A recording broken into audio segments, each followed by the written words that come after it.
స్మరామి హృది సంస్ఫురదాత్మతత్వం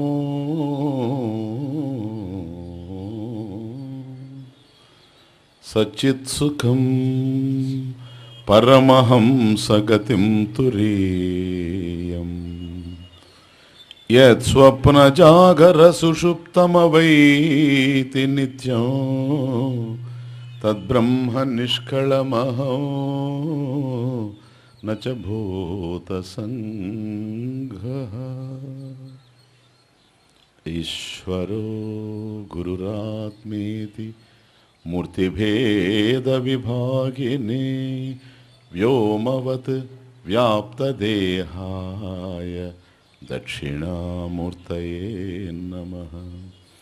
శృతిస్మృతిపురాణానాం ఆలయం కరుణాలయం నమామి భగవత్పాద శంకరం లోకశంకరం. ఓం భద్రం కర్ణేభిః శృణుయామదేవాః భద్రం పశ్యేమ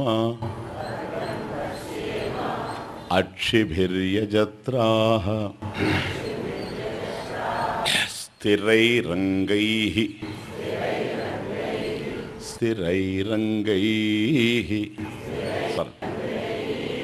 తుష్టువాగంసః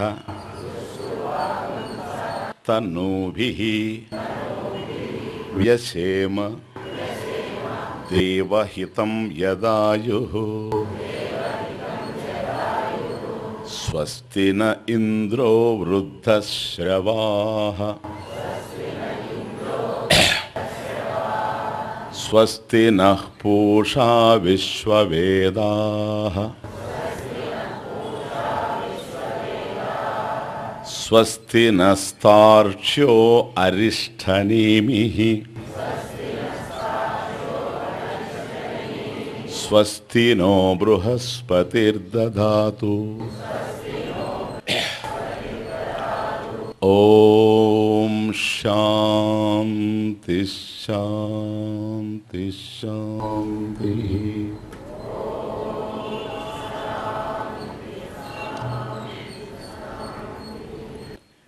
అథ అశ్వలాయనః భగవంతం పరిమేష్టినం పరిసమేత్యోవాచ అధీహి భగవన్ బ్రహ్మ విద్యాం వరిష్టాం సదా సద్భిః సేవ్యమానాం నిగూఢాం యయాచిరాత్ సర్వపాపం వ్యపోహ్య పరాత్పరం పురుషం ఉపైతి విద్వాన్. అధీహి భగవన్ బ్రహ్మ విద్యాం వరిష్టాం సదా సద్భిః సేవ్యమానాం నిగూఢాం యయా అచిరాత్ సర్వపాపం వ్యపోహ్య పరాత్పరం పురుషం ఉపైతి విద్వాన్. అధీహి నాకు బోధించు అంటూ ప్రారంభమయ్యాడు అశ్వలాయన మహర్షి. అధీహి భగవన్ బ్రహ్మ విద్యాం బ్రహ్మణః విద్య బ్రహ్మ విద్య. అధీహి భగవన్ బ్రహ్మ విద్యాం వరిష్టాం సర్వాసు విద్యాసు వరిష్టాం శ్రేష్టాం ఇది. కాబట్టి అన్ని విద్యల్లో కూడా శ్రేష్టమైనటువంటి బ్రహ్మ విద్యను నాకు బోధించు. సదా సద్భిః సత్పురుషైః సేవ్యమానాం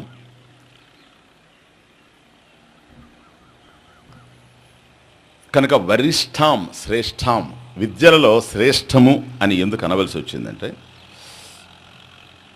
బ్రహ్మ విద్య శ్రేష్టము ఆ విషయాన్ని నిన్న చూచాం. వరిష్టాం అంటే సర్వాసు విద్యాసు శ్రేష్టాం అన్ని విద్యల కంటే కూడాను శ్రేష్టమైనటువంటిది, వరిష్టమైనటువంటిది. ఎందుకని? ఈ ప్రపంచంలో ఏ విద్యను తెలుసుకున్నా పరిమితంగానే ఉంది. ఒకటి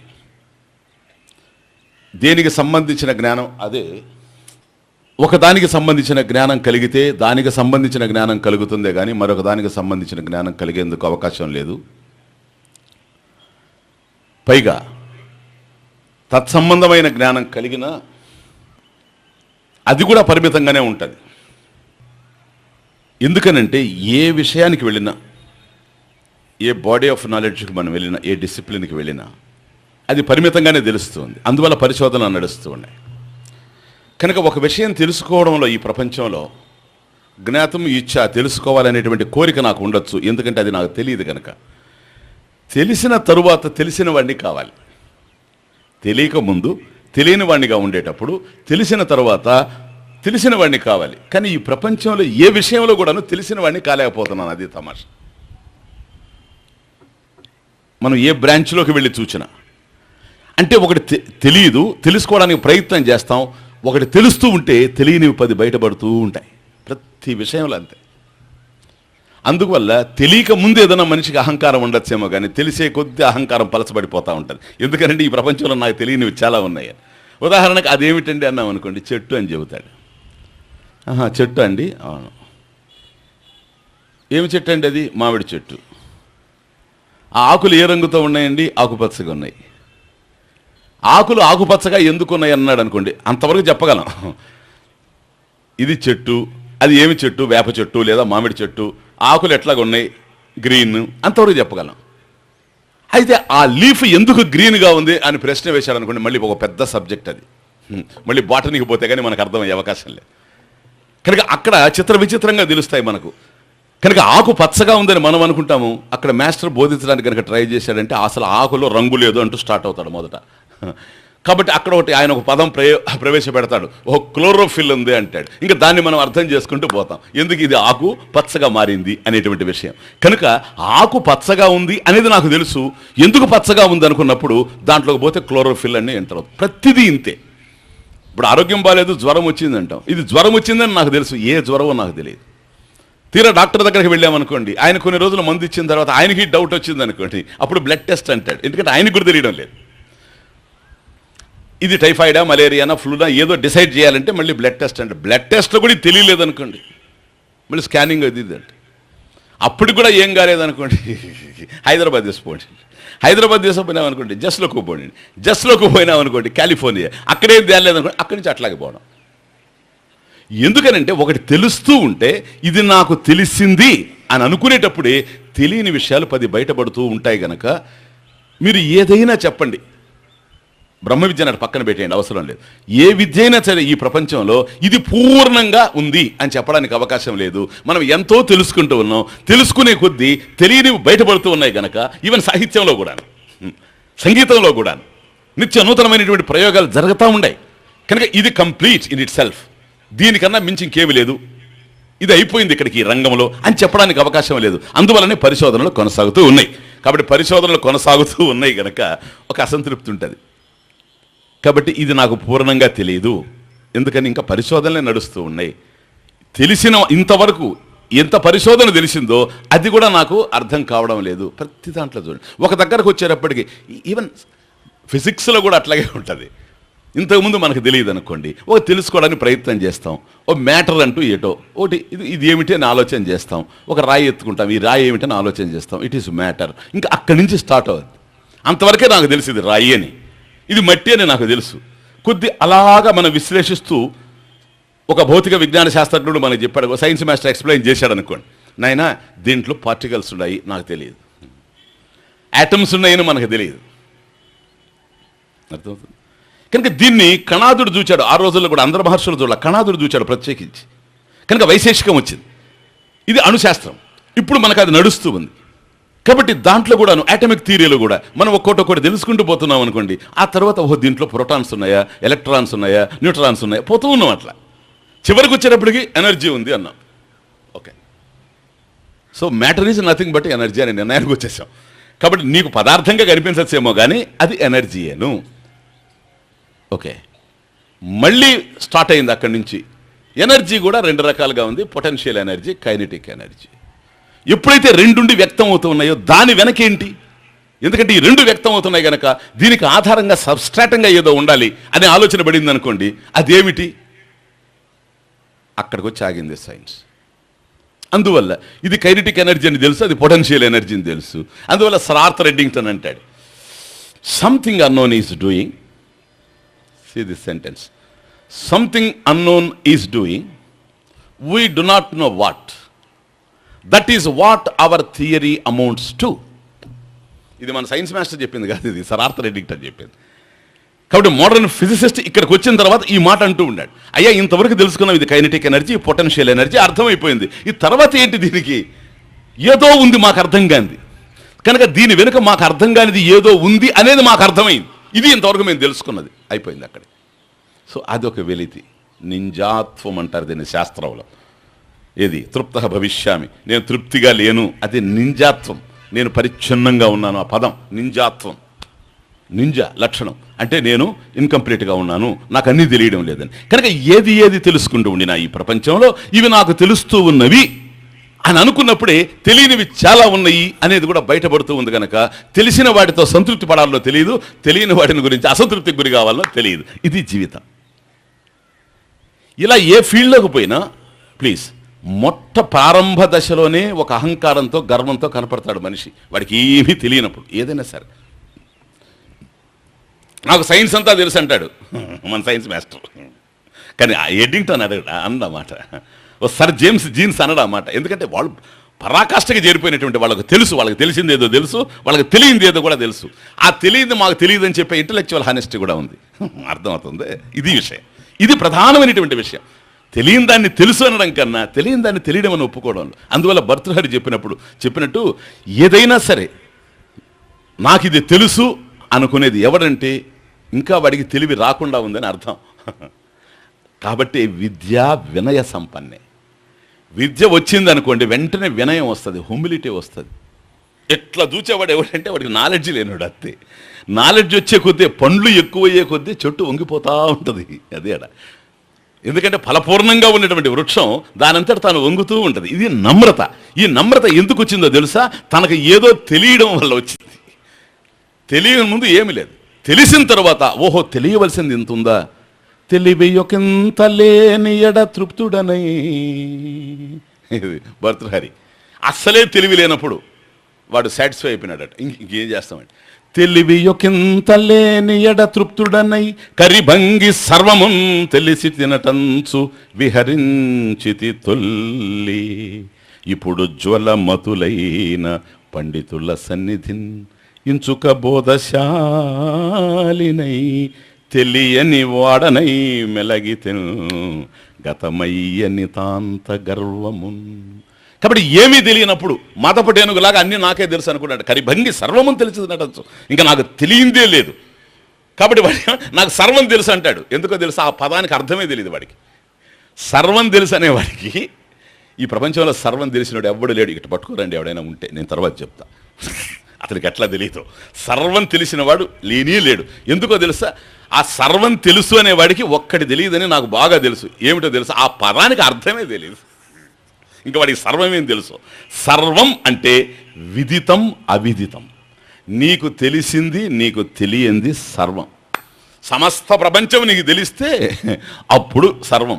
అటువంటి వాడు ఒకడే ఉండాడు, సర్వేశ్వర సర్వజ్ఞ. సర్వాన్ని తెలిసినటువంటి వాడు సర్వజ్ఞ, ఇంకా రెండో వాడు లేనేలేడు. కనుక మనకి ఏదైనా కొద్ది తెలిస్తే ఇది తెలిసింది అనేది మనకు తెలుసు, తెలియంది చాలా ఉంది అనేది కూడా మనకు తెలుసు. కాబట్టి ఏమీ తెలియని రోజుల్లో కరిభంగి సర్వమును తెలిసి తినటంచు. కాబట్టి మదపటేనుగులాగా నాకే అంతా తెలుసు అనుకున్నాడట, ఊగిపోయాడు. వాడి దృష్టిలో పెద్దలు కూడా చాలా చిన్నవాళ్ళు. ఓకే. ఆ తరువాత కొంతమంది పెద్దల దగ్గర కూర్చొని, బుధజనుల దగ్గర కూర్చొని, యతి పురుషుల దగ్గర కూర్చొని వాడు విన్న తర్వాత అప్పుడు అర్థమైందంట. ఏమని? నాకేమీ తెలియదు, గతమయ్యని తాంత గర్వము. అంతవరకు ఏ గర్వం ఏ అహంకారం పట్టుకొని ఉండిందో అది సంపూర్ణంగా పోయింది అంటాడు భర్తృహరి. ఏనుగు లక్ష్మణ కవి ట్రాన్స్లేషన్. ఎందుకు చెప్తున్నానంటే భర్తృహరి సంస్కృతంలో కనుక ఏ విద్య అయినా ఈ విధంగా ఉంది. ఒక్క బ్రహ్మ విద్యకు వచ్చేటప్పటికి తృప్తి పడిపోతాడు మనిషి. అది తమాష. తృప్తోహం. కారణం ఏంటి? ఏక విజ్ఞానేన సర్వమిదం విజ్ఞాతం భవతి. ఏ ఒక్కదానికి సంబంధించిన జ్ఞానం కలిగితే సమస్త విషయాలకు సంబంధించిన జ్ఞానం కలుగుతుందో అని. అంటే ఈ అన్నీ కూడాను ఒకదాని నుండి వచ్చినవే గనక. ఒక మట్టి తెలిస్తే కుండలన్నీ ఎట్లాగైతే తెలుస్తూ ఉన్నాయో, ఒక బ్రహ్మజ్ఞానం వల్ల సమస్తం తెలుస్తుంది గనక. కాబట్టి వరిష్టాం. ఎంత జాగ్రత్తగా వాడేటంటే ఇవన్నీ నేను చాలా తెలుసుకున్నాను. ఎందుకంటే ఋగ్వేదంలో కొన్ని రుక్కులు కూడా ఆయన ఉన్నాయి, అశ్వలాయన మహర్షి. కాబట్టి మహర్షిని నేను, కానీ నాకు కూడా నువ్వు ఎంత తెలిసినా తెలియంది ఎంతో ఉంది గనక అదీహి భగవన్ బ్రహ్మ విద్యాం వరిష్టాం వరిష్టాం బ్రహ్మ విద్యాం అదీహి, నాకు బోధించు. సదా సద్భిః సేవ్యమానాం. కాబట్టి ఇటువంటి ఉత్కృష్టమైనటువంటి విద్య ఉండినా సర్వైహి నా సేవ్యమానాం, అందరూ సేవించలేరు దీన్ని, వాళ్ళకు పుణ్యం ఉంటే తప్ప. కాబట్టి సత్పురుషులు సత్కర్మలు చేసి సద్భావపూరితంగా ఎవరైతే ఈ ప్రపంచంలో జీవిస్తూ ఉండారో అటువంటి వాళ్లే సేవ్యమానం, వాళ్ళ చేత సేవించబడేటువంటిది. యయా అచరాత్ యయా బ్రహ్మ విద్యాయా అచిరాత్, తొందరగా, శీఘ్రం, క్షిప్రం, సర్వ పాపం వ్యపోహ్య, సమస్తమైనటువంటి అశుద్ధమంతా కూడా నాలో తొలగించబడి పరాత్పరం పురుషం ఉపైతి విద్వాన్. అది పరాత్పరం. అపర పర పరాత్పర, అది ఆడ. పరాత్ పరం. ఇప్పుడు మనకి ఏ ప్రపంచం అయితే కనిపిస్తూ ఉందో ఇదంతా నిత్యం మార్పు చెందుతూ ఉంది కనుక అపరం, ఇది అపరం.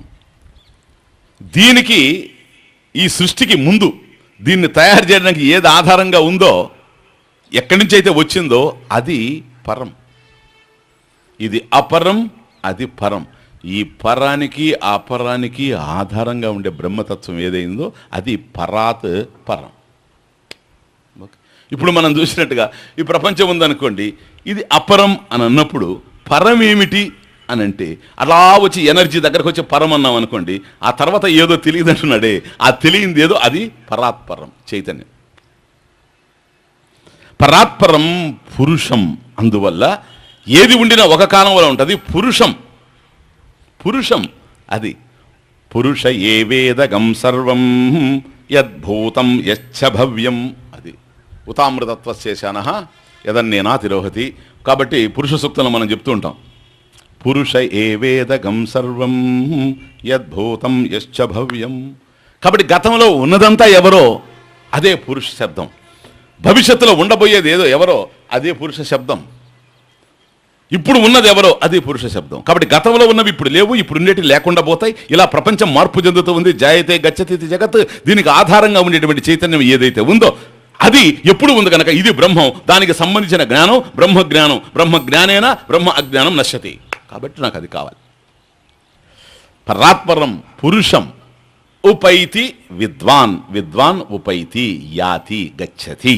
కాబట్టి ఏ బ్రహ్మజ్ఞానాన్ని తెలుసుకోవడం వల్ల ఆ పరాత్పరుడైనటువంటి పురుషుణ్ణి పొందుతూ ఉన్నాడో దానిని అధీహి, నాకు బోధించు.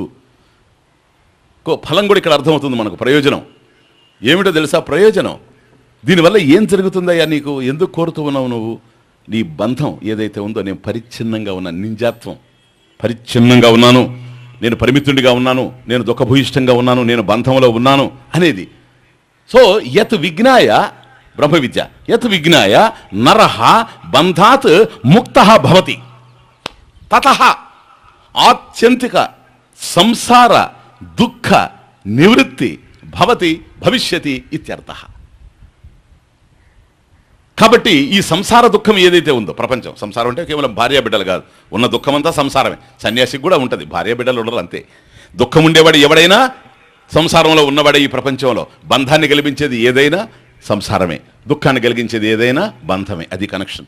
ఎక్కడైతే దుఃఖం ఉందో అది బంధం, ఏదైతే బంధం ఉందో అది సంసారం, అది లోకం. అండర్స్టాండ్? కాబట్టి యత్ విజ్ఞాయ, దేనికి సంబంధించిన జ్ఞానం కలగడం వల్ల నరః బంధాత్ ముక్తః, ఆ బంధం నుండి విడిపడిపోతూ ఉన్నాడు. అటువంటి బ్రహ్మ విద్యని అధీహి, నాకు బోధించు అని అశ్వలాయన మహర్షి బ్రహ్మదేవుడిని అడిగిన తర్వాత నెక్స్ట్ తస్మై సహోవాచ పితామహశ్చ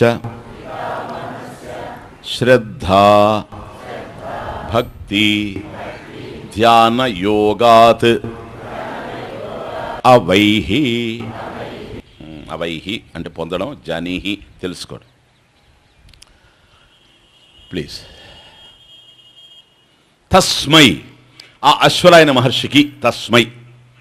కాబట్టి ఎవడైతే వచ్చి అధీహి నాకు బోధించని అడిగాడో తస్మై ఆ అశ్వలాయన మహర్షికి సహోవాచ. సహ ఉవాచ హ, అది సహ కాదు, సహ విసర్గం, హ ఉవాచ.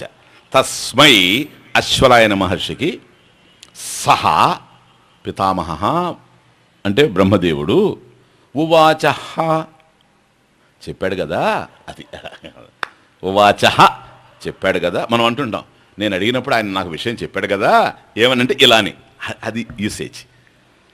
సహ అంటే కలిశాను, ఇది సహ అంటే అది కాదు, అది సహ విసర్గం ఉంది, హ. తస్మై సహోవాచ. సహ హ ఉవాచ, సహ ఉవాచ హ. కనుక తస్మై ఆ అశ్వలాయన మహర్షికి బ్రహ్మదేవుడు చెప్పాడు కదా, ఏమని, నాయన పితామహశ్చ, ఆ పితామహుడు అంటే బ్రహ్మదేవుడు, పరమేష్ఠినం గురుం శ్రద్ధాభక్తి ధ్యాన యోగాత్ అవైహి. అవైహి ఆయనేమో అధీహి, ఈయనేమో అవైహి. అధీహి నాకు బోధించు, తెలుసుకో. అవైహి, అవైహి అంటే పొందు అని అర్థం, తెలుసుకో అని అర్థం. ఇక్కడ తెలుసుకోవడమే, ఎందుకంటే బ్రహ్మజ్ఞానం గనక ఇది తెలుసుకునేటువంటి విషయం. జనరల్గా ఇప్పుడు కనుక ఆ సెంటెన్స్ని చూస్తే ఏంటంటే మొత్తంగా ఇప్పుడు విన్నంతదంతా పోయింది. ఎందుకంటే బ్రహ్మజ్ఞానాన్ని బోధించమని ఆయన అంటూ ఉంటే శ్రద్ధ భక్తి ధ్యాన యోగాలతో తెలుసుకో అంటున్నాడే, ఇది సాధ్యమా? భక్తి ఏంటి? కార్యక్రమం కదా, ఇది ఒక కర్మ కదా. ధ్యానం ఏంటి? కర్మ కదా. 3 రోజుల నుంచి రిపీటెడ్గా అంటున్నాడు ఇతను, ధ్యానం అంటే మానస కర్మ, ధ్యానం వల్ల నీకు మోక్షం రాదని. ఇదిగో మోక్షం వస్తుంది ధ్యానం వల్ల. ఇటువంటి చోట వాళ్ళు పట్టుకుంటారు, వాళ్ళకి భలే అనుకోవాలి ఇది. ఇటువంటి శ్లోకాలు చదివి రేపు చెప్తారు, ఆయన చెప్పాడండి మీకు, మీరంతా విన్నారు, అసలు మీకు తెలియదు, మా ధ్యానం వినండి, మీరు కళ్ళు మూసుకోండి చాలు. ఏమి కళ్ళు మూసుకుంటే జ్ఞానం కలిగేటట్టయితే గుడ్డోళ్ళంతా జ్ఞానులే ఈ ప్రపంచంలో. అర్థమవుతుంది? జ్ఞానం కలిగిన వాడు కళ్ళు మూసుకున్నా పర్వాలేదు, కళ్ళు తెరిచినా పర్వాలేదు. జ్ఞానం లేనివాడు మూసుకున్నా ఒకటే, తెరుచుకున్నా ఒకటే. అర్థమవుతుంది? ఇప్పుడు ఇంట్లో ఏదైనా ఉంటే తాళం వేసుకోవాలి, ఇంట్లో ఏమీ లేనప్పుడు తీసిపెట్టిపోయినా పర్వాలేదు, ఎందుకంటే లోపల పోయి వచ్చేస్తాడు అంతే మనిషి. అర్థమవుతుంది? ఇప్పుడు లోపల ఏమీ లేదు కదా. కనుక శ్రద్ధా భక్తి ధ్యాన యోగాత్ అవైహి. దీనివల్ల తెలుసుకోను ఆయన, దేనివల్ల? వీటి వల్ల. ఇది మొట్టమొదట చిత్తస్య శుద్ధయే కర్మ నతు వస్తూపలబ్ధయే. చిత్తశుద్ధి కోసం కాదు, ముందు చిత్తశుద్ధి జరిగితేనే ఆ తర్వాత జ్ఞానం వస్తుంది.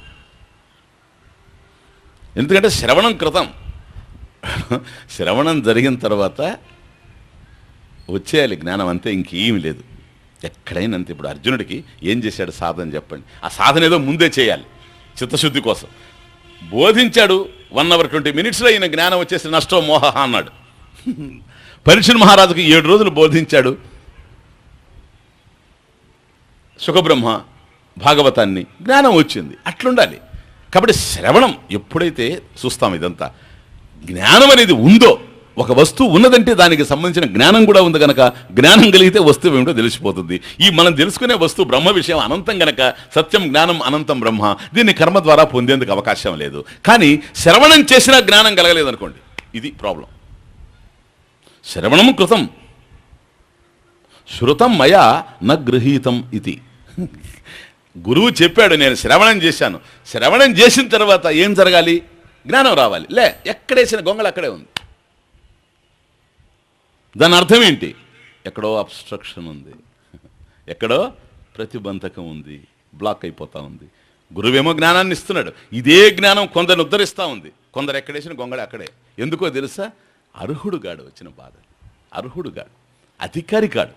అధికారి కాకపోవడం వల్ల వేసినా కూడాను జ్ఞానం అక్కడ శాస్త్రం ప్రమాణం ఫలించడం లేదు. అందువల్ల చిత్తశుద్ధి జరిగితేనే, చిత్త నైశ్చల్యం ఉంటేనే జ్ఞానం అందుకునే అవకాశాలు ఉంటాయి, కానీ లేకపోతే అందుకునేటువంటి అవకాశం లేదు. చిత్తశుద్ధి అంటే ఏమిటి? చిత్తంలో అశుద్ధం లేకుండా పోవడం. అశుద్ధం అంటే ఏంటి? రాగద్వేషాలు. రాగద్వేషాలు ఉండేవాడు శాస్త్రాన్ని అర్థం చేసుకోలేడు, దట్ దృశ్యంతే హి పురుషः రాగాది గౌరవాత్ శాస్త్రం అతిక్రామంతః. వాడు అర్థం చేసుకోలేకపోవడం వేరే విషయం, శాస్త్రాన్ని ధిక్కరించినా కూడా మనం ఆశ్చర్యపడాల్సిన అవసరం లేదు. ఎందుకని అది రాగద్వేషాల పక్షి. కాబట్టి దాన్ని శుద్ధి చేసుకొని రావాల్సినటువంటి అవసరం ఉంది కనుక చిత్తస్య శుద్ధయే కర్మ. చిత్తశుద్ధి కోసమే మనం కర్మ చేయాలి. ఏ కర్మ అయినా, అది భక్తి అయినా, జ్ఞానమైనా, ధ్యానమైనా, జపమైనా, సంకీర్తన అయినా, స్వాధ్యాయమైనా, లిఖిత జపమైనా, ఏదైనా కూడా చిత్తశుద్ధి కోసమే. కనుక శ్రద్ధాభక్తి ధ్యానాత్, శ్రద్ధాభక్తి ధ్యానాత్, ఇదేంటిది ఇవన్నీ కూడాను యోగ. ఏషాం యోగ తస్మాత్ అవైహి. కాబట్టి యోగేన, యోగం చేతనే పొందాల ఏది, చిత్తశుద్ధి. అదే విషయం. కాబట్టి శ్రద్ధ మొట్టమొదటిది శ్రద్ధ. కాబట్టి ప్రతి శ్రద్ధ ఉంటేనే అసలు జ్ఞానానికి ముందు ఎంటర్ అవుతాడు, లేకపోతే ఎంటర్ కాలేడు. శ్రద్ధావాన్ లభతే జ్ఞానం. భగవద్గీతలో 40 సార్లకు పైగా రిపీట్ అయినటువంటి పదం అది. 42 సార్లు రిపీట్ అయినట్టుంది శ్రద్ధ అనేది. అప్పటిగా ఆయనకు తృప్తి చెందినట్లేదు. 42 సార్లు ఒక పదాన్ని పునరుక్తిలాగా వాడి వాడి వాడి వాడి అప్పటికీ తృప్తి చెందక ఒక అధ్యాయమే పెట్టేశాడు, శ్రద్ధాత్రయ విభాగ యోగం అనేది. దాన్ని బట్టి మనకు అర్థమవుతా ఉంది శ్రద్ధ అనేది ఎంత ప్రముఖమైనటువంటిదో. కనుక శ్రద్ధ లేని వాడికి పట్టించడం కష్టం. సామాన్యులు మాబోటి వాళ్ళు కాదు, సాక్షాత్ ఆదిశంకరాచార్యులు వచ్చినా కూడాను జ్ఞానాన్ని దించలేడు. ఎందుకంటే వాడికి శ్రద్ధ లేదు కనుక. నోరు లేని వాడికి అన్నం పెట్టడం కష్టం. అసలు నోరే లేదనుకోండి వాడికి ఏం అన్నం పెడతాం, చేతిలో లేవు, వాడికి చేతిలో ఏం పెట్టాలి. కనుక శ్రద్ధే లేనిటువంటి వాడికి ఎవరూ జ్ఞానాన్ని ఇవ్వలేరు. కనుక శ్రద్ధ ఏంటా శ్రద్ధ? శాస్త్రస్య గురువాక్యస్య సత్యబుద్ధి. ఏ శాస్త్రాన్ని అయితే అధ్యయనం చేస్తున్నాం అది ప్రమాణం, దాని మీద అకుంఠితమైనటువంటి విశ్వాసం ఉండాలి. ఇప్పుడు వేదం ప్రమాణం అన్నాం అనుకోండి, విశ్వాసం ఉండాలి. అంతేగాని ఏమో చూద్దాం అని కాదు. చూడ్డానికి నువ్వేం చూస్తావు దాన్ని, అది ప్రమాణం. ప్రమాణం ఎప్పుడైతే ఉందో భ్రమ కలిగిపోతుంది. భ్రమను కలిగించేదే ప్రమాణం. ప్రమాకరణం ఇది ప్రమాణం. కనుక ప్రమాణం ఎప్పుడైతే ఉందో, భ్రమ కలిగించేటువంటి ప్రమాణం శాస్త్రం ఉండేటప్పుడు జ్ఞానాన్ని కలిగించేది, దాని మీద ఒక సందేహం కనుక నాకుంటే అది నాకు అందేందుకు అవకాశం లేదు. కనుక సత్యబుద్ధి, ఇది ఆస్తిక్య బుద్ధి. ఇది ఆస్తిక్య బుద్ధి. శాస్త్రం మీద సరేనండి, ఇది చెప్పే ఆయనకి ఏమైనా నాలెడ్జ్ ఉందో లేదనుకున్నాం అనుకోండి, అప్పుడు కూడా డేంజరే. కాబట్టి మనం ఒక గురువు దగ్గరకు పోయినా గురువు మీద అకుంఠిత విశ్వాసం ఉంటే తప్ప, లేకపోతే వాడికి ఎంత ఘర్షణ ఉంటుందంటే హృదయంలో వాడికే తెలుస్తుంది. ఎందుకో తెలుసా? ఇమ్మడలేడు. గురువు వరకు అవసరం లేదు. ఇంట్లో కూడా అంతే. భార్య మీద భర్తకి విశ్వాసం ఉండాలి, భర్త మీద భార్యకి విశ్వాసం ఉండాలి. నేను ఆఫీసు పోయేటప్పుడు ఆవిడ తినేస్తుందేమో అనుకుంటే ఇంకా ఆఫీసు పోయి ఒకటే లేకపోతే, ఈయన పోయేమన్నా నన్ను వదిలే సినిమా చూసి వస్తాడేమో, హోటల్కి పోయి వస్తాడేమో అని ఆవిడ అనుకున్నా కూడా ఆవిడికి తృప్తి లేదు. ఇలా ఉండేటువంటి సంసారాలు కావేవి, నిస్సారాలు అవి. కనుక ఒకరి మీద ఒకరికి విశ్వాసం ఉంటేనే, సామాన్య విషయాల్లోనే, మరి ఇంత శాస్త్రం బ్రహ్మ విద్య విషయంలో గురువు మీదనే గనక వాడికి విశ్వాసం లేకపోతే, అవిశ్వాసం ఉంటే, అవిధేయత ఉంటే, అటువంటి అజ్ఞాని ఎట్టి పరిస్థితుల్లో జీవితాన్ని వృధా చేసుకోవడమే కాక మరొక విధంగా జ్ఞానాన్ని పొందే అవకాశం లేదు. కనుక శ్రద్ధ, ఆస్తిక్య బుద్ధి, ఇది శాస్త్రం మీద, గురువు మీద. ఓకే, ఈ శ్రద్ధ మనసులో ఉండాలి, బుద్ధిలో శ్రద్ధ ఉండాలి. భక్తి నెక్స్ట్. ఎందుకో తెలుసా? భక్తి చాలా పనులు చేస్తుంది. అది అంతఃకరణ శుద్ధికి భక్తి చేసినంత మేలు ఇంకేది చేయలేదు. ఈవినింగ్ నుంచి ఈరోజు చూస్తాం మనం భక్తి ఏంటో. కనుక సాతు అస్మిన్ పరమ ప్రేమరూప. మన హృదయంలో ఏ ప్రేమ అయితే ఉందో అది ప్రపంచం మీదగా పంపించడం కాకుండా పరమేశ్వరుడు వైపు తిప్పితే అది భక్తి, అంతే, ఇంకేమి లేదు. భక్తి అంటే ఏదో కాదు. సాత్వస్మిన్ పరమ ప్రేమ రూప. ప్రతి మానవ హృదయంలో ప్రేమ ఉంది. ప్రేమ లేనివాడు ఎవ్వడూ లేడు ఈ ప్రపంచంలో. ఎవరినైనా ద్వేషించినా కూడా దాని వెనక ప్రేమే. అదే తమాషా. ఇప్పుడు కోడల్ని అత్యంతకు ద్వేషిస్తుందంటే కోడల మీద ఆవిడకేమీ లేదు. అసలు ప్రాబ్లం అంతా వాడితో ఉంది. టైల్లెస్ కైట్. కొడుకుతో ప్రాబ్లం. ఎందుకో తెలుసా? వాడు తొలి నుంచి అమ్మ అమ్మ అమ్మ అమ్మ అమ్మ అమ్మ తిరిగి భార్య రాగానే సరళ అని ఇటు తిరుగుతాడు. చూడండి, అక్కడ వస్తుంది ప్రాబ్లం. అంతకుముందు అమ్మ కాఫీ కాఫీ అంటాడు. ఇది కొద్దిగా నాలెడ్జ్ పెంచుకోవాలి, కొద్దిగా సంసారంలో కొంత నాలెడ్జ్ పెంచుకోవాలి. ఇంతకాలం అంటూ ఉంటే ఒక్కసారి ఆవిడ భార్యని అడిగాడు అనుకోండి కాఫీ, ఆవిడ కనిపిస్తుంది, ఒరే ఒరే ఒరే 20 సంవత్సరాలు వీడిని పెంచాను నేను, ఆవిడ నా ఈ ప్రేమనంతా హైజాక్ చేసేసింది అనే ఫీలింగు ఈవిడి పడుతుంది. అందువల్ల వాడు కొద్దిగా సైకాలజీ కనుక వచ్చినవాడు అయితే ఆవిడ చెప్పి ఇదో మెల్లగా కూర్చొని పడుకోమన్నారు, ఇప్పటి వరకు మా అమ్మాయి కాఫీ ఇస్తూ ఉండింది కనుక సడన్గా ఇప్పుడు మానేస్తే నీ మీద రియాక్ట్ అవుద్ది, నువ్వు అర్థం చేసుకో, నేను ఊరికే మొదట ఆమెనంట, తర్వాత నువ్వే పోయి తెస్తూ కానీ అత్తమ్మ అని ఇస్తుంది నీకే, ఎందుకంటే ఆవిడ మెత్తపడుతుంది కనుక. అందుకని నువ్వేమనుకోకు, కొద్దిగా చెప్పాడు భార్య కదా అడ్జస్ట్ అయిపోద్ది, ఓ నా భర్తకి చాలా నాలెడ్జ్ ఉందని, అంతే సింపుల్, హ్యాపీగా ఉంటాయి ఫ్యామిలీస్. కనుక ఆవిడ రాగానే మరుసటి రోజు అమ్మ, ఇంకా కొంతమంది ఎట్లాంటి ఇడియట్స్, అమ్మ తెచ్చింది నువ్వెందుకు తెచ్చావు ఆవిడ ఉండగా, ఇది ఒకటి, ఇది ఇంకా ఘోరం. ఆవిడ ఏమైంది ఉందలే, ఇప్పుడు ఆవిడ కనిపిస్తుంది నా బిడ్డ గనక వీడింత ప్రేమిస్తూ ఉంటే ఆ ప్రేమంతా ఆవిడ కొట్టేసింది కనుక ఇక ఆవిడ మీద ద్వేషం, కనుక ఆవిడ మీద ద్వేషం కాదు వీడి మీద ప్రేమ. ఇది కాబట్టి ప్రతి మనిషిలో ప్రేమ ప్రేమ ప్రేమ ప్రేమ ప్రేమ తొణికిసలాడుతా ఉంది. ఒక గ్రహం ఇంకో గ్రహం పట్టుకుందంటే attraction, that attraction is nothing but love. ప్రతి చోట అదే ప్రేమ ప్రేమ ప్రేమ ప్రేమ ప్రేమ ఉంటేనే, అర్థం కానప్పుడే ద్వేషంగా మారుతూ ఉంటుంది. కనుక మన హృదయంలో ఏ ప్రేమ అయితే ఉందో ఇది ప్రపంచం మీదకి పంపించామనుకోండి, ఇంతకుముందు చూచాం కదా, ఏ చూచినా కూడా అసంపూర్ణంగానే ఉంది. కనుక ప్రపంచాన్ని ప్రేమించి, వ్యక్తుల్ని ప్రేమించి, వాళ్ళని ప్రేమిస్తాం, వాళ్ళకి సంబంధించిన వాళ్ళుగా ఉంటాం. వాళ్ళు దూరం అయితే మన గుండెలు పగిలిపోతాయి. ఆ వస్తువుని ప్రేమిస్తాం, వాటికి సంబంధించిన వాళ్ళుగా ఉంటాం. అవి పాడైతే మన మనసులు కలతపడతాయి. మళ్ళీ తృప్త భవిష్యామి. కాబట్టి ఈ ప్రేమల్ని ప్రపంచంలో పంచి ఉపయోగం లేదు గనక ప్రపంచంలో అందరితో కలిసి జీవించచ్చేమో కానీ ప్రేమకి ఏదన్నా పూర్ణత్వం ఉండాలంటే పరమేశ్వరుని ప్రేమించడం తప్ప మరొకటి ఏమీ లేదు. పరమేశ్వరుని ప్రేమిస్తే అందరిని ప్రేమించినట్లే, సముద్రాన్ని ప్రేమిస్తే అన్ని అలల్ని ప్రేమించినట్టే. ఒక్కొక్క అలని ప్రేమిస్తేనే డేంజర్, ఎందుకంటే అది పడిపోతే మళ్ళీ మనం ఏడుస్తుండాల్సి వస్తుంది. అలల్ని ప్రేమిస్తే అలజడి, అబ్ధిని ప్రేమిస్తే ఆనందం. ఓకే, అందువల్ల భక్తి మన హృదయంలో ప్రేమ ఉంది కదా, ఇది భగవంతుడి మీదకి పోవడమే. కనుక భగవంతుడిని ఒకడిని రికగ్నైజ్ చేయాలి, ఇది చాలా ఇంపార్టెంట్. ఆత్మతత్వం ఎంత తెలుసుకుంటూ ఉండినా ఏదో డ్రై ఫిలాసఫీలాగా అనిపిస్తూ ఉంటుంది. భక్తి ఎంటర్ కావాలి. భక్తి ఎంటర్ కావాలంటే ఈ ప్రపంచం ఇది ఒక సృష్టి, దీని వెనక భగవంతుడు ఉన్నాడు, దీని వెనక నియతి ఉంది, నియంత ఉన్నాడు, ధర్మాలు ఉన్నాయి. ఇవన్నీ తెలిసిన తరువాత ఈ ప్రపంచం కూడా నాకన్నా వేరుగా లేదు, ఎందుకని పరమేశ్వరుడి కన్నా నేను వేరుగా లేను గనక అని అలా వస్తాడు. జీవ జగత్తు పరాత్మేతి తత్వాభిధానేన మతం సమస్తం. ఫస్ట్ డేనే చెప్పాను మీకు.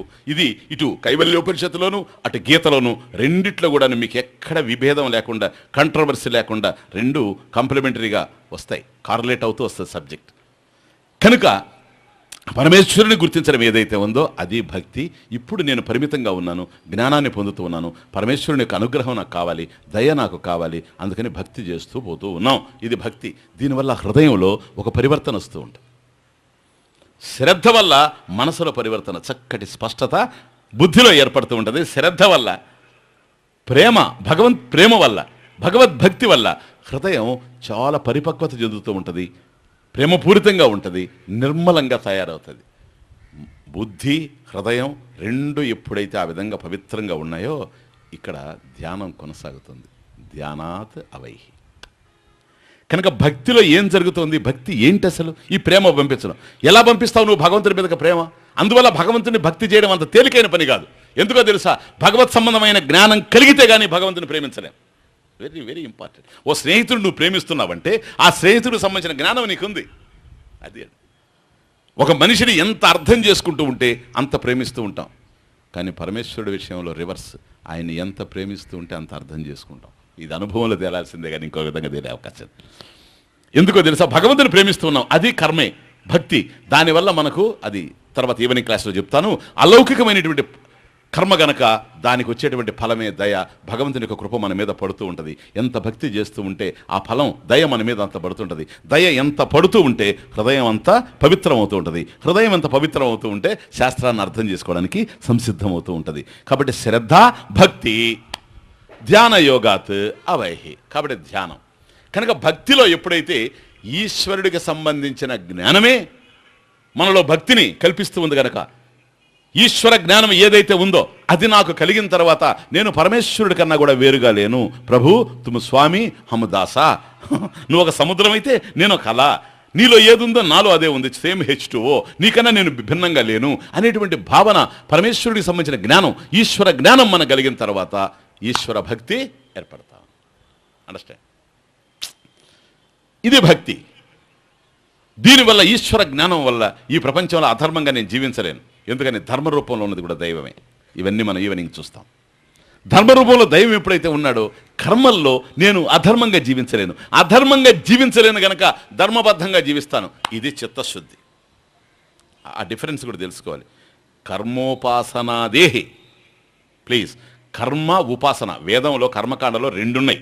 ఒకటి కర్మ, రెండవది ఉపాసన. భగవద్గీత దాన్ని ఇంకా చాలా అందంగా స్పష్టంగా మనకు అర్థమయ్యేటట్టు చేస్తుంది. కర్మ దేనికోసం? చిత్తశుద్ధి కోసం. ఉపాసన అది ఏకాగ్రత, అది అంటారు చూచారా, ఉపాసన వల్ల వస్తుంది, దీనివల్ల రాదు. ఉపాసన, ధ్యానం, జపం, వాటి వల్ల వస్తుంది, ఉపాసన వల్ల వస్తుంది. ఏంటది? నైశ్చల్యం, చిత్తశుద్ధి, చిత్త నైశ్చల్యం. చిత్త నైశ్చల్యం ఉన్నంత మాత్రాన చిత్తశుద్ధి ఉండాలని లేదు. See the difference please. ఎందుకో తెలుసా? మనం అనుకుంటుంటాం పాపం బాగా మంచి వాళ్ళు ఉంటారు, వాళ్ళకి చిత్తశుద్ధి ఉంటుంది పాపం, కానీ వాళ్ళు అంటుంటారు నాకు మనసు నిలబడడం లేదు స్వామీజీ, మనకు మనసు నిలబడడం. మంచివాడు పాపం అంటే నీ చిత్త నైశ్చల్యం లేదని అర్థం, చలిస్తూ ఉందని అర్థం. చిత్త నైశ్చల్యం ఉంటుంది కొందరికి, చిత్తశుద్ధి ఉండదు. అక్కడ కూడా ప్రమాణం ఫలించదు. ఫర్ ఎగ్జాంపుల్ ఇప్పుడు మన 10 తల్ల ఆయన ఉన్నాడు అనుకోండి, రావణాసురుడు, అతనికి లేదా ఏకాగ్రత, చిత్త నైశ్చల్యం లేదా? కావలసినంత. ఎందుకో తెలుసా? కైలాసాన్ని ఊపేశాడు. ఎంత కాన్సన్ట్రేషన్. కాబట్టి తపస్సది, చిత్త నైశ్చల్యం అలాగే ఉన్నది అంతే, ఎంతకాలమైనా. హిరణ్యకశిపుడు వాడి చుట్టూ పుట్టలు పెరిగినా కూడా కదల్లే. మనకు గాలి కొద్ది ఎక్కువ ఇస్తే కళ్ళు తెరుస్తాం ధ్యానంలో, ఏదో అవసరం లేదు. సరేనా? ఎందుకని? చిత్త నైశ్చల్యం లేదు. వచ్చిన బాధ అది, కాన్సన్ట్రేషన్ అంటుంటాం మనం. అది వేరే విషయం, తర్వాత చెప్తాను, ధ్యానం క్లాస్ వచ్చినప్పుడు చెప్తాను. కనుక కావలసినంత ఉంది అతనికి, ఎక్కడా మనసు చెల్లించల. అందువల్ల అన్ని వేల సంవత్సరాలు తపస్సు చేసి బ్రహ్మదర్శనాన్ని పొందారు. చిత్తశుద్ధి ఉందంటారా? ఉందే? అంత చేసినవాడు, ఈశ్వర సాక్షాత్కారాన్ని పొందినవాడు, బ్రహ్మ సాక్షాత్కారాన్ని పొందినవాడు, వరాలు పొందినవాడు సీతమ్మని తీసుకుపోవాలనేటువంటి దుర్బుద్ధి వాడికి రావచ్చండి. ఎందుకో తెలుసా? చిత్త నైశ్చల్యం ఉంది వాడికి, చిత్తశుద్ధి లేదు. ఇదే వచ్చిన బాధ. అందువల్ల ఇవన్నీ తెలియకుండానే నువ్వు ధ్యానం చేయి మోక్షం వస్తుంది. వాడు ధ్యానం చేసినా రాదు, ఎందుకని వాడికన్నా మించి చేయలేం. అర్థం చేసుకో. వాళ్ళకి చెప్పండి, వాళ్ళకి అంత పాపం అమాయకం అయిపోతా ఉంది లోకం. మరి నా దగ్గర ఏదో ఉంది, టెక్నిక్ ఉంది, దానివల్లే ఇంకా ఇప్పుడు బీపీ తగ్గద్ది. అరే బీపీ తగ్గడానికి ధ్యానం ఎందుకే? పోనీ చేస్తే చెయ్యి, తాత్కాలికంగా తగ్గుద్ది. ధ్యానం నా మాట విని స్టాంప్లో వేసుకో పో. డాక్టర్లు ఎందుకు ఉండేది? ఎందుకయ్యా వాళ్ళు చదివింది? మెడిసిన్లో అంత చదువుకొని వచ్చిన తర్వాత మాకెందుకు అసలు అది? ఆ విషయం ఎందుకు అసలు? ధ్యానం చేస్తే బీపీ తగ్గొద్ది నేను అనుకోవడం. తగ్గచ్చు, ఎక్కచ్చు కూడా. తగ్గచ్చు, ఎక్కచ్చు. You take it for granted. ధ్యానం ఏం చేస్తున్నా? ఓం నమో నారాయణాయ, ఓం నమో దీనివల్ల తగ్గుతుందే. భక్తిగా చేస్తే పాపం తగ్గచ్చు, అది వేరే విషయం. బీపీ తగ్గదని ఎవరు చెప్పారు? ఓం నమో నారాయణాయ, ఓం నమో నారాయణాయ. తర్వాత ఓం నమో భగవతే వాసుదేవాయ. ఒక ఆయన ఓం నమో భగవతే వాసుదేవాయ, ఓం నమో భగవతే వాసుదేవాయ. నా దగ్గర డబ్బు తీసుకున్న వాసుదేవరావు ఇంకా డబ్బు లేదు, ఓం నమో భగవతే వాసుదేవాయ. అసలు ఇస్తాడో ఇవ్వడో ఈసారి అట్లా కాదు, పేడే రోజే నేను రెడీగా ఉండాలి. అక్విటెన్స్లో సంతకం పెట్టేటప్పుడు నేను పక్కన ఉండాలి. ఓం నమో భగవతే వాసుదేవాయ. అయినా కూడా ఆ పిచ్చోడు ఇస్తాడని నాకు నమ్మకం లేదు. ఓం నమో భగవతే వాసుదేవాయ. వాడు ఇవ్వకపోతే నేనేం చేయాలి? ఇంకోనైనా పక్కన పట్టుకొని పోవాలి. వాడు కూడా స్ట్రాంగ్గా ఉండాలి. అదే పలానాతనే తీసుకపోతే బాగుంటుంది. అబ్బాయి వాడు లాభం లేదు, వాడు కాంప్రమైజ్ అవుతాడు. ఇంకోని తీసుకోవాలి. ఓం నమో భగవతే వాసుదేవ. ఈసారి కనుక ఇవ్వకపోయినాడు అప్పుడు బీపీ బాగా తగ్గిపోతుంది, బాగా డౌన్ అయిపోతుంది. డయాస్టోలిక్ కూడా 70కి వస్తుంది. ధ్యానం చేసేటువంటి కల్చర్ ఉంటే, ధ్యానం చేసేటువంటి సంస్కారం ఉండేటువంటి వాడికి తగ్గుద్దేమో. కానీ ఒకవేళ రకద్వేషాల పక్షి కనుక ధ్యానం చేస్తే, అందువల్ల ధ్యానం కంటే కూడాను ప్లీజ్ ధ్యానం చేయడం తర్వాత విషయం. అసలు ధ్యానం చేసేటువంటి పరిస్థితి ఏమిటో ముందు తయారు చేసుకుంటే, భగవంతుడి మీద ప్రేమ కలిగిందనుకోండి ధ్యానం చేయకుండా ఉండలేడు. అంతే. ఇప్పుడు కొత్తగా నిశ్చితార్థం జరిగింది అనుకోండి ఇష్టమైన అమ్మాయితో, ఇది ఇష్టమైన అమ్మాయితో, అది నేను చెప్పేది. అంటే పెద్దలు కుదిర్చింది కాకుండా, ఇప్పుడు అది కాదు కదా, ఇప్పుడు అరేంజ్డ్ మ్యారేజెస్ కాదు, లవ్ మ్యారేజెస్. సరే వాళ్ళు పాపం ఏం చేస్తారు, ముసలోళ్ళు అయిపోతారు, వాళ్ళకి మోకాళ్ళ నొప్పులు, సరే కానీ ఇవ్వడం మనం చేసుకుపోయేటను, కానీ నీతో మేము వేగలేం. పూర్వపు రోజుల్లో అట్లా కాదు, ఒక స్ట్రాంగ్ ఉండేవాళ్ళు, పెద్దవాళ్ళు ఒప్పుకునేవాళ్ళు కాదు, నేను చెప్పినది చేసుకోవాలి. ఇప్పుడు అందరూ కాంప్రమైజ్ అయిపోతారు, మగవాళ్ళు కూడా. ఎందుకంటే మా నాన్న ఏమంటాడనే వాళ్ళ పూర్వం, ఇప్పుడు ఏం లేదు. నేనేమంటాను, మీ అమ్మతో ఏగి ఇట్లా అయినాను, ఇంక నీతో అడుగుతాను.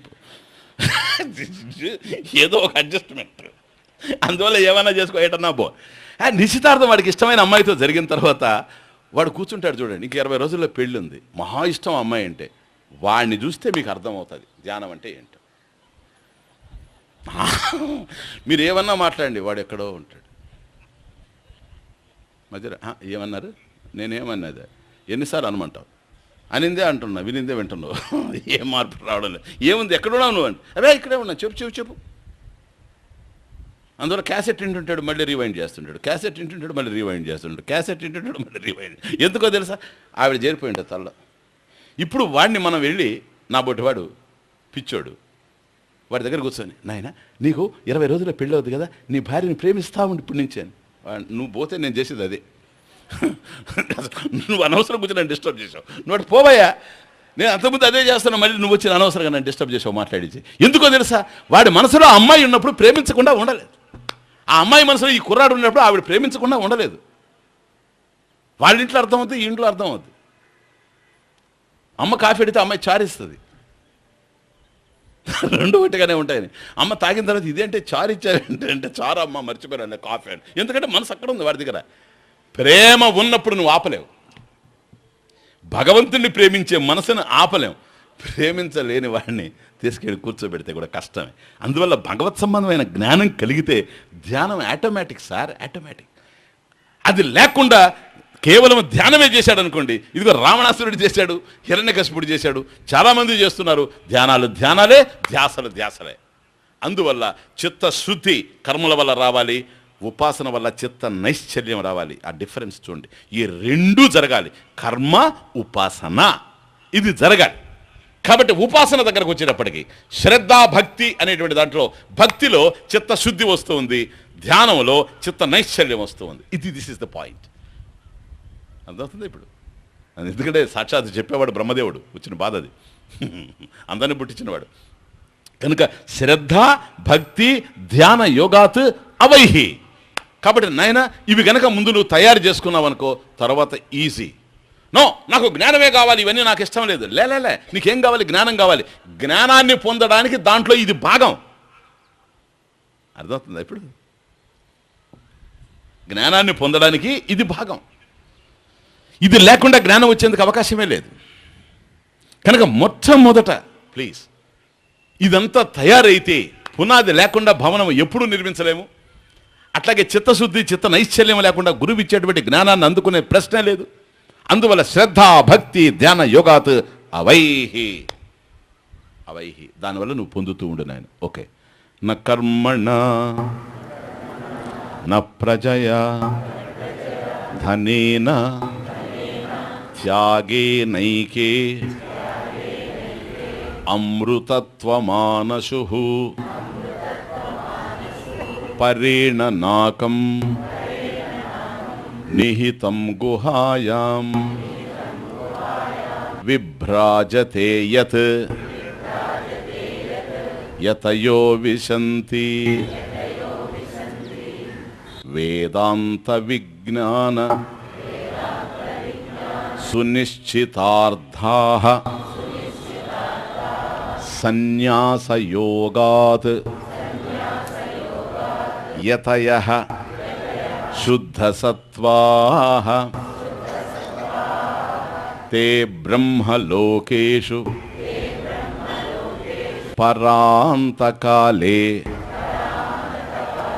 పరామృతాత్ పరిముచ్యంతి సర్వే. న కర్మణ న ప్రజయా ధనేన త్యాగి నైకే అమృతత్వ మానసు. చూసారా, ఎప్పుడైతే శ్రద్ధ భక్తి ధ్యానం అన్నాడో భక్తి అనేది కర్మ, ధ్యానం అనేది కర్మ. కాబట్టి ఇప్పుడు పూజ చేశామనుకోండి కాయిక కర్మ, దేహంతో చేస్తూ ఉన్నాం. జపం చేశామనుకోండి వాచక కర్మ, ఎందుకని వాక్కుతో చేస్తూ ఉన్నాం. ధ్యానం చేశామనుకోండి మానస కర్మ. అది కాయ వాక్ మనః పూజనం జప చింతనం క్రమాత్ ఉత్తమం. అది కనుక దేహంతో చేసేటువంటిది పూజ, వాక్కుతో చేసేటువంటిది జపము, మనసుతో చేసేటువంటిది ధ్యానం. చూసారా, దేహంతో చేస్తూ ఉన్నావు కనుక ఇది కర్మ, వాక్కుతో చేస్తున్నావు కదా కర్మ, మనసుతో చేస్తున్నావు కదా కర్మ, కాకపోతే మానస కర్మ. కర్మ వల్ల ఇది పొందలేవు. ఎందుకని?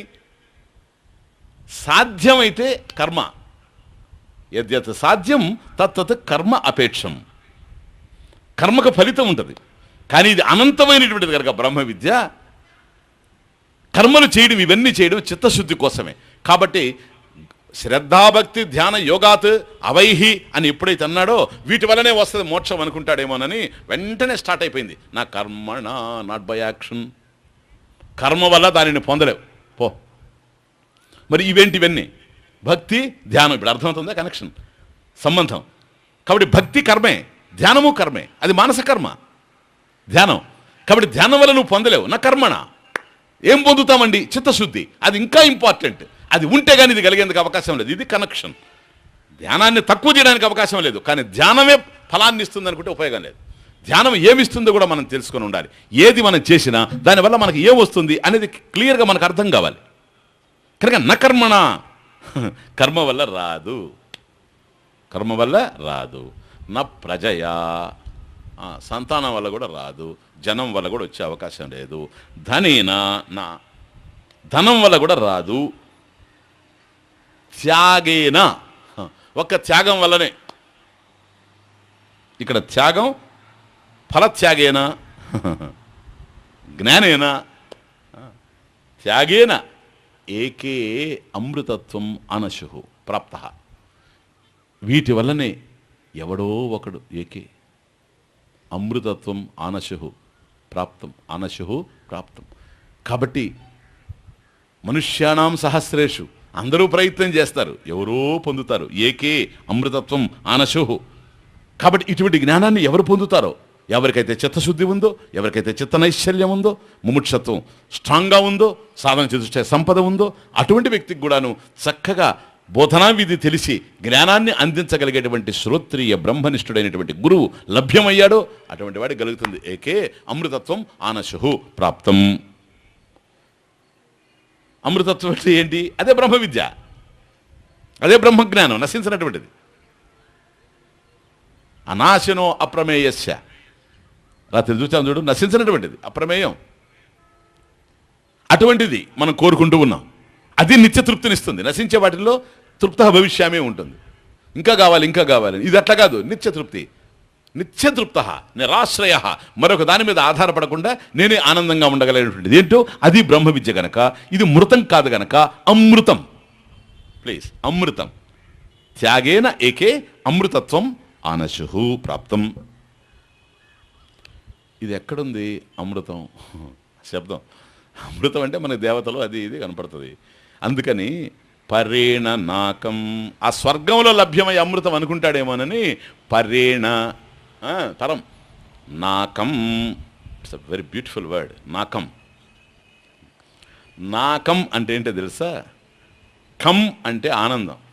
అక్షరం అక్షరం ఎడగొట్టాలి, అదంతా సంస్కృతంలో బ్యూటీ. కం అంటే ఆనందం, సుఖం. కమ్ అంటే సుఖం. ప్లీజ్, కమ్ అంటే సుఖం. అకం అంటే దుఃఖం, నెగటివ్ కదా.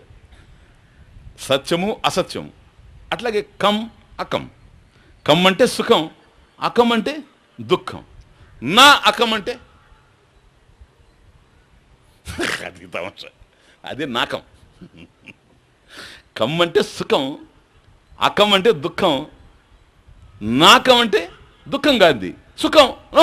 అటువంటిప్పుడు కమ్మే సరిపోదు. అకం న విద్యతే యస్మిన్ అకం ఎక్కడైతే తెలియదో, అంటే దుఃఖం ఎక్కడైతే తెలియదో అది నాకం. స్వామిజీ దుఃఖం తెలియకపోతే సుఖమే కదా, నో నో నో నో, అది వేరు, అది కమ్. అందువల్ల సుఖానికి కమ్ కమ్ కమ్ అది వేరులేడు, అది తర్వాత కంగారు. ఇది కమ్ అంటే సుఖం. ఎవరైనా వస్తే మనకు ఆనందం ఉంటే ప్లీజ్ కమ్, అదే సుఖం. అనిపిస్తుంది కమ్ సుఖం, రెండు నెగటివ్స్. కమ్ సుఖం, అకం దుఃఖం, నా అకం నాకం, దుఃఖం లేకుండా పోవడం, అదే ఆడ సుఖం కాదు. సుఖమయ్యేటట్లయితే కమ్తో సరిపోయింది. దుఃఖం లేని స్థితి వేరు, సుఖం వేరు. ఇప్పుడు మనకు చెప్తాను, మనకి ఏదైనా ఒక ఇష్టమైంది ఏదైనా తింటున్నాం అనుకోండి, రసగుల్లా రసమలాయ్ తింటూ ఉంటే సుఖం కలుగుతుంది కదా. ఒకవేళ అడిగితే ఇవ్వలేదనుకోండి దుఃఖం కలుగుతుంది. దుఃఖం లేకుండా ఉండడం అంటే ఏంటి? ఇప్పుడు రసమలై లేకుండా ఉంటే దుఃఖం, దుఃఖం లేకుండా ఉండాలంటే ఒక అనస్థీషియా ఏదైనా ఇంజెక్షన్ కనుక ఇచ్చేస్తే పడి ఉంటాడు, దుఃఖం లేదు. నిద్రపోయాడంటే పడి ఉంటాడు, ఇది తమాషా. కాబట్టి గాఢ నిద్రలో కూడా మనం అక్కడ సుఖం ఉందని కాదు, దుఃఖం లేదు, వచ్చిన బాధది. ఆ దుఃఖం లేకుండా ఉండడం మనిషి కోరుకుంటాడు కనుక నిద్రపోయిన వాడిని కూడా వెంటనే లేవమని లేస్తాడేమో, ఇటు అటు పొర్లిగానే లేవడు. అందువల్ల 4 గంటలకి పెట్టుకునేది, ఎందుకంటే అలారం 4:30కి లేవడానికి. అంత తేలిగ్గా కాదు, 3:30కి పెట్టుకునేది, ఎందుకంటే 4కి లేవడానికి. అది లేచేవాడికి అలారం అవసరమే లేదు, వీడు అలారానికి అలారం. అర్థమవుతుంది? అట్లాంటి వాళ్ళు చాలామంది ఉండరు. ఇదేం బ్రహ్మజ్ఞానం కాదు కనుక ఓపెన్గా చెప్తున్నా. వేదిక మీద ఉండే వ్యక్తి కూడా అంతే. అసలు యథార్థం. ఈరోజు కూడా మార్నింగ్ అదే డిస్కషన్, నా దగ్గరికి వచ్చారు. అది వీళ్ళు చూసిన తర్వాత అది 4 గంటలకు మోగద్ది, నేను 3:30 నుంచి వాళ్ళతో మాట్లాడుతున్నా. ఎందుకు చెప్తున్నానంటే మీతో, నేను అసలు అలారం లేకుండా పడుకోను. అదేందో ఆ విశ్వాసం దాని మీద. అలారం ఉండాల్సిందే, పక్కన ఎక్కడికి పోయినా అలారం టైం పీస్ ఉండాల్సిందే, చిన్నప్పటి నుంచి అలవాటు. అది ఎట్లా కొడుతుందో ఇప్పటికి వినలేదు నేను, మేలుకున్నప్పుడు తప్ప. ఫ్యాక్ట్ ఇది, మా ఆశ్రమంలో అందరికీ తెలిసే విషయం. అది 4కి పెట్టుకున్నానంటే కరెక్ట్, అది మైండ్ ఎంతవరకు పోద్దంటే కరెక్ట్గా అట్లీస్ట్ ఒకవేళ ఎంత దీర్ఘంగా నిద్రపోతూ ఉండినా, అలసిపోయి ఉండినా 5 నిమిషాల ముందు అట్లా కళ్ళు తెరుస్తాను నేను. అటు చూస్తే 3:55 అయి ఉంటుంది. ఎప్పుడైనా 2 గంటలకు పడుకున్నా సరే అలవాటు, అది అదొక హ్యాబిట్, అది అట్లా అలవాటు పడిపోయింది మనసు.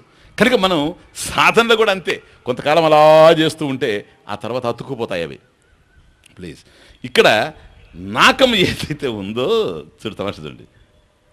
ఈ ప్రపంచంలో సుఖ దుఃఖాలు ఉన్నాయి, స్వర్గంలో దుఃఖం లేదు.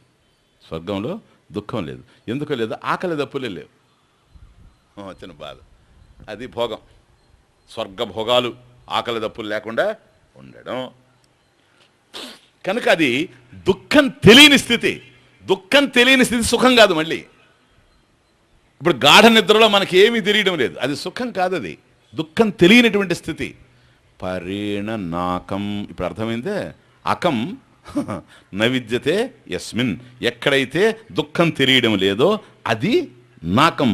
అకం దుఃఖం, కం సుఖం, అకం దుఃఖం, నాకం అకం నవిద్యతే యస్మిన్. ఎక్కడైతే ఈ దుఃఖం లేదో అది దుఃఖం లేనిటువంటి స్థితి, అది స్వర్గం. పరేణ నాకం.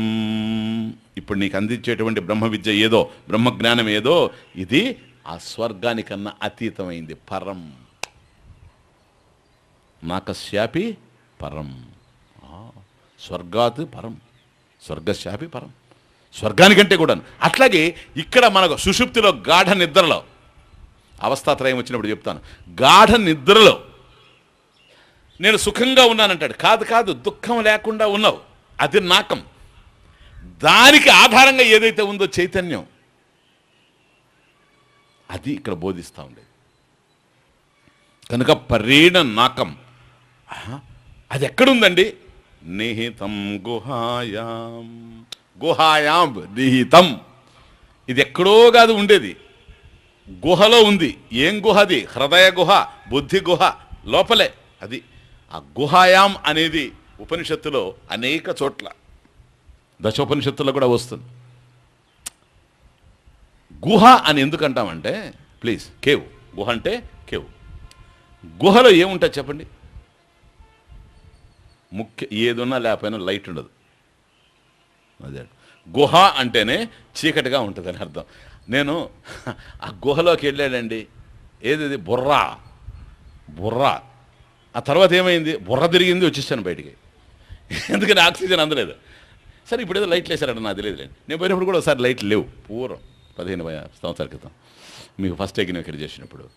నో, ఎందుకు చెప్తున్నానంటే, ఆ బుర్రా కేవ్స్లోకి ఎంటర్ అయినప్పుడు అది కేవ్, గుహ. ఎందుకని? అంత చీకటి కాదు. నిహితం గుహాయాం. మన హృదయంలో కూడా ఇప్పుడు ఏముందో తెలుసా? బుర్రా కేవ్ ఇది. బుర్ర ఇక్కడ ఉంది, కేవ్ ఇక్కడ ఉంది. రెండుగానే ఉన్నాయి, ఖాళీ. లోపల ఏముంది? ఆ కేవులో ఏముందండి? గుహలో చీకటి, అంత చీకటి. చీకటి అంటే ఏంటి? అంధకారం అంటే అజ్ఞాన అంధకారం, ఇంకేమి లేదు. అది బుద్ధి గుహలో అజ్ఞానం ఉంది. ఓకే, ఇంకేమీ లేదు, అక్కడే ఉంది విషయం. దానికి సంబంధించిన జ్ఞానం లేకపోవడం అజ్ఞానం, కానీ అసలు వస్తువు ఎక్కడుందో తెలుసా? అక్కడే ఉంది. హృద్దేశేర్జున తిష్టతి. ఈశ్వర సర్వభూతానాం హృద్దేశేర్జున తిష్టతి. అర్జున, సర్వభూతానాం సర్వప్రాణినాం హృద్దేశే హృదయదేశే తిష్టతి ఈశ్వర. కాబట్టి అందరి హృదయంలోనే ఉన్నాడు, విభ్రాజతే. అది కాబట్టి బుద్ధి ఎక్కడైతే ఉందో ఆ హృదయ గుహలోనే, బుద్ధి గుహలోనే నిహితం గుహాయాం. అక్కడ తెలుసుకోవాలి, ఇది ఉన్నది అక్కడే, అక్కడ ఉంది అని తెలుసుకోవాలి. జానీహి, తెలుసుకున్నాడు అనుకోండి, అప్పుడేమవుతాడండి? నేను వెళ్ళి ఈశ్వరుని కలుస్తానా? ఇక్కడ ఉండేది అదే, ఇంకేంది కలిసేది? ఇక్కడ ఉండేది అదే సార్. బ్రహ్మవిదాప్నోతి పరం. సత్యం జ్ఞానమనంతం బ్రహ్మ యో వేద నిహితం గుహాయాం పరమే వ్యోమన్ సోష్ణుతే సర్వాన్ కామాన్ సహ. తైత్రీయం. బ్రహ్మవిదు బ్రహ్మైవ భవతి. బ్రహ్మవిదు ఆప్నోతి పరం ఆప్నోతి పరేణ నాకం. ఈ నాకం ఏదైతే ఉందో, నాకశాపి పరం, ఆ పరబ్రహ్మ స్వరూపాన్ని పొందుతూ ఉన్నాడు. ఎవడు? బ్రహ్మవిత్. ఎవడైతే బ్రహ్మమును తెలుసుకోవాలి అనుకుంటూ ఉన్నాడో, ఆప్నోతి పరం ఆప్నోతి ప్రాప్నోతి, చక్కగా పొందుతూ ఉన్నాడు. ఎందుకో తెలుసా? వీడే బ్రహ్మం. వచ్చిన బాధ అది. వీడు వెళ్ళి మళ్ళీ కలిసేది లేదు. కలిశాడంటే మళ్ళీ విడిపోతాడని అర్థం. కూడికల తర్వాత తీసివేతాడు. కలిసేది ఏమీ లేదు. ఎవడైతే ఉన్నాడో, నేను జీవహా, నేను జీవుణ్ణి, నేను పరిచ్ఛుణ్ణి అంటూ ఉన్నాడు, దాన్ని విచారం చేస్తూ పోతున్నాం. ఒక దశలో జ్ఞానం కలిగిన తర్వాత నేనే బ్రహ్మము, అయమాత్మ బ్రహ్మ, ఈ ఆత్మ ఏదైతే ఉందో ఇదే బ్రహ్మ. ఓకే, ఆత్మే బ్రహ్మశబ్దేన వర్ణితం.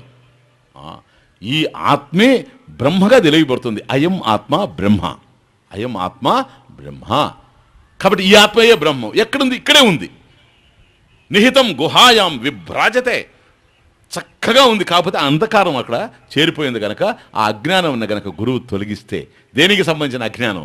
ఆత్మకు సంబంధించిన అజ్ఞానం. అది ఎలా పోతుంది? ఆత్మజ్ఞానేనా ఆత్మ అజ్ఞానం నశ్యతి, బ్రహ్మజ్ఞానేనా బ్రహ్మ అజ్ఞానం నశ్యతి. అది లేనిది కాదు, ఉన్నదే. ఎందుకని? అనంతం గనక. అనంతమైంది లేకుండా పోయే అవకాశం లేదు. ఉన్నదే కానీ తెలియకుండా ఉన్నది, కాబట్టి తెలుస్తూ ఉంది. ఇది జ్ఞానం. కాబట్టి నకర్మణ, కర్మ ద్వారా పొందలేవు. నా ప్రజయా, సంతానం వల్ల కాదు, ధనేన, ధనం వల్ల కూడా కాదు, త్యాగేనైకే అమృతత్వ మానసు. ఒక త్యాగం చేతనే, కర్మఫల త్యాగేనా జ్ఞానేనా, జ్ఞానం కలగడం వల్ల అమృతత్వం ఆనశు ప్రాప్తం. పరేణ నాకం నిహితం గుహాయాం విభ్రాజతే యత్. ఏదైతే అక్కడ చక్కగా ప్రకాశిస్తూ ఉందో మన హృదయ గుహలో, మనం వెతుకుతున్నది మన దగ్గరే ఉంది. చూడండి తమాషా. విభ్రాజతే యత్ యతయ విశంతి. ఆ గుహలోకి ఎంటర్ అయిపోతూ ఉండరు. ఎవరు? యతయ యత్నశీలా. యతయ యత్నశీలా సాధుపురుష బుధజనా. కాబట్టి ఎవరైతే పరమేశ్వరుని తెలుసుకుంటూ ఉండారో, తీవ్రమైనటువంటి ప్రయత్నం చేస్తూ ఉండారో, యత్నశీలాహ, అంటే వాళ్ళు ప్రవేశిస్తూ ఉండారు. అంతే, ఇంకేలేదు. యతయ విశంతి యాతి. గచ్చతి ఇది. కాబట్టి ఏదైతే మనం ఊహిస్తూ ఉన్నామో, ఏది కావాలి అని నేను అనుకుంటున్నానో అది నేను అయ్యే ఉన్నాను. నేను అది అయ్యే ఉన్నాను కానీ అది అయ్యున్నట్టుగా నాకు తెలియదు. ఇది ప్రాబ్లం. తెలియని దాన్ని తెలుసుకోవాలి. ఇదే జ్ఞానం. జ్ఞానాత్ మోక్ష ఇది. దీనివల్లనే నాకు మోక్షం కలుగుతుంది. దీనికి సంబంధించిన జ్ఞానం ఏదైతే మన దగ్గరే ఉండి మనకు అర్థం కాకుండా ఉందో దానికి సంబంధించినటువంటి జ్ఞానాన్ని అందిస్తూ పోతూ ఉన్నాడని అర్థం. కాబట్టి నకర్మణ నప్రజయ ధనేన త్యాగేనైకే అమృతత్వం అనశు పరేణనాకం నిహితం గుహాయాం విభ్రాజతే యత్ యతయ విశంతి. దాంట్లో ప్రవేశించడం అనేటువంటిది జరుగుతూ ఉంది. తానుగానే తెలుసుకునేటువంటి అవకాశం ఉంది. తానెవరో తనకు తెలిసి వస్తే ఈ ప్రపంచంలో ఏది తనకన్నా అన్యంగా లేదు అనేది కూడా తెలిసి వస్తుంది. ఇది కేవలం ప్రాపంచికమైనటువంటి సుఖము కాదు, సుఖం లేనప్పుడు కలిగే దుఃఖము కాదు, దుఃఖం తెలియనటువంటి అయోమయ స్థితి కాదు. పరేణ నాకం కేవలం సచ్చిదానంద స్వరూపం. ఓం స్వస్తి ప్రజాభ్యః పరిపాలయంతాం న్యాయేన మార్గేణ మహీషాః గోబ్రాహ్మణేభ్యః శుభమస్తు నిత్యం లోకాః సమస్తాః సుఖినో భవంతు. కాలే వర్షతు పర్జన్యః పృథివీ సస్యశాలినీ దేశోయం క్షోభరహితః బ్రాహ్మణాః సంతు నిర్భయాః. ఓం పూర్ణమదః పూర్ణమిదం పూర్ణాత్ పూర్ణముదచ్యతే పూర్ణస్య పూర్ణమాదాయ పూర్ణమేవావశిష్యతే. ఓం శాంతి శాంతి శాంతి.